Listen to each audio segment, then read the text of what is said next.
ई विद्या classes में आपका फिर से स्वागत है। हम आर्टिकल कर रहे हैं। आर्टिकल में हमने ए और एन किया था, अब हम द करेंगे। केवल द करेंगे, दी भी करेंगे, लेकिन वो आपको ही खुद करना पड़ेगा। आइए बोर्ड पर कुछ सेंटेंसेस बने हुए हैं जिनमें हमें द का यूज करना है। देखिए द कहाँ कहाँ यूज हो सकता है उसके बारे में। सबसे पहले एक स्पेसिफिक नाउन यानी एक प्रोनाउन पे हम द यूज कर सकते हैं।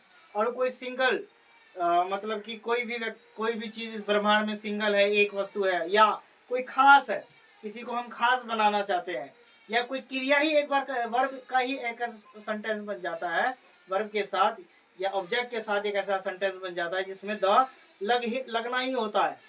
आइए हम बात करते हैं। ये देखिए फर्स्ट है dash Ganga is a Holi river. देखिए अब यहाँ पे एक गंगा थोड़ा ना बना सकते हो, और एन तो यूज ही नहीं हो सकता क्योंकि ये वोवल वर्ड नहीं है। एक गंगा तब बनेगा जब वहां 10 गंगा होगा, है ना, कि एक गंगा आया वो पवित्र जल लाया, वो हो सकता है। लेकिन यहाँ पर गंगा एक ही नदी है, पूरे दुनिया में एक ही नदी है ना गंगा। उस जैसा पवित्र नदी नहीं है जिसको पवित्र भी न माना जाता। अब तो तुम खुद खड्डा खोद के गंगा बना लो, उसका कोई अलग बात नहीं है, ठीक है। अब यहाँ इसलिए क्या लगेगा, द लगेगा। क्या लगेगा, द लगेगा। She open dash door. She open dash door. अब उसने वो दरवाजा खोला, खोला उसने दरवाजा। अब 10 दरवाजे नहीं थे वहां पर। अगर 10 दरवाजे होते तब कोई कूल है उसने एक दरवाजा खोल दिया, ऐसे बोल सकते हो। लेकिन वहां एक ही दरवाजा है और उसने वो खोल दिया, तो वहां पे वो स्पेसिफिक हो गया, है ना। तब क्या हो गया, शी ओपन द डोर। क्या हो गया, शी ओपन द डोर। यहाँ पे भी दो, यहाँ पे भी दो, ठीक। अब he is sitting in dash garden. अब सब बोलते हैं कि इन के बाद दो लगता है। अरे दो तो मान लो लग गया, ठीक है, आपकी बात मान लिए, दो लग गया। लेकिन एक और चीज है, अब वो गार्डन में ही बैठा है, वो गार्डन में बैठ रहा है। अरे देखो देखो, यानी वो आदमी वहीं पर है और उसको देख जिज्ञासा पैदा कर रहा है ना। अरे देखो वहां पर वो गार्डन में बैठा है, ठीक है। कई बार वो नदी में कूद गया, आपने स्पेसिफिक चीज बता दी ना उसके लिए, तो इन के बाद क्या लग जाएगा, द। क्या लग जाएगा, द।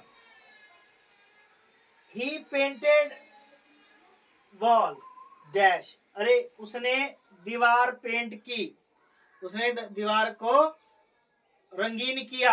अब देखो क्या है, एक दीवार भी ए भी लगा सकते हो। कैसे लगा सकते हो, जब 10 दीवार हो जाए। अरे उसने तो एक ही दीवार पेंट किया यार, है ना। 10 दीवार लगा सकते हो, लेकिन वो दीवार जिसको लिए उसने काम दिया, मैंने मान लीजिए काम दे दिया आपको, अब अरे ये दीवार तो पूरी कर दे, तब बोलेंगे अरे ये पेंट किसने किया, ही पेंटेड द वॉल, तब बोलोगे द। ठीक है, ऐसे नहीं बोलोगे कि जहां लगे द भी लगा दो। अरे वहां पे मान लो 10 दीवार हो, तब सर इसने तो एक ही किया, है ना। तो ही पेंटेड द वॉल, स्पेसिफिक बनाया उसने कि भैया ये दीवार किसने पेंट की, ठीक है। ही पेंटेड द वॉल बता रहा उसने किया, इसने किया। अब देखो यहाँ पे ही भी बदल रहा है, ही मैंने वह वो उसके। अब ये थोड़ा ना वह ने दीवार पेंट किया, वह वो दीवार पेंट किया, शब्द बन रहा है क्या, अतरंग निरर्थक शब्द बन रहा है। अब देखो उसने दीवार को रंगीन किया यानी पेंट किया, है ना। तो अब देखो बन रहा है ना। तो हर जगह भी एक जगह नहीं आता है, वर्ड मीनिंग रखने से भी नहीं होता, सेंटेंस को समझने से होता है। ही प्लेज, वह।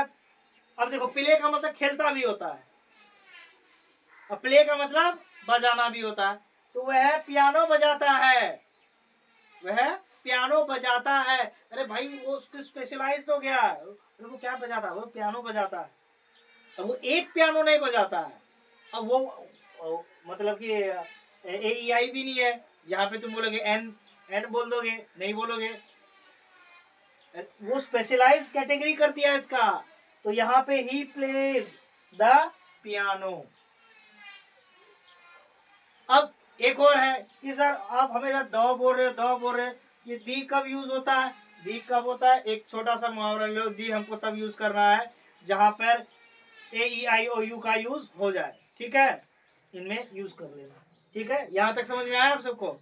अब आपका हो गया ए एंड द, ये 100 क्वेश्चन इसका टेस्ट होगा, ठीक है, और 100 क्वेश्चन हमारा क्या है, सिंपल सेंटेंसेस जिसमें पास्ट प्रेजेंट फ्यूचर का होगा, ठीक है। और आप जो भी देख रहे हैं आपके लिए भी है, ठीक है, तो आने वाले 3-4 दिन में मैं कर दूंगा, तब तक ले